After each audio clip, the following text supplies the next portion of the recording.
Bakit mas interesado ang taong bayan dito sa mga nagaganap sa Senado? Yung impeachment ni Inday Sara sa Kongreso, maingay ba? Hindi. Bakit? Wala namang interes ang Pilipino doon.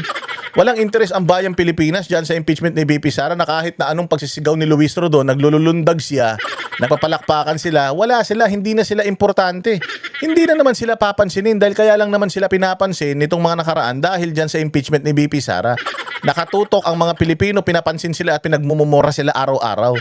Eh syempre, puro magnanakaw yan mga yan, di umano. Puros mga kawatan naman daw yung mga yan, di umano. So walang pakialam ang taong bayan sa kanila. Oo, ngayon, gigil na ang taong bayan na maabsuelto ito si Inday Sara dito sa Senado. Kasi pag naabsuelto si Inday Sara dyan sa Senado, o di mag-rally-rally din sila.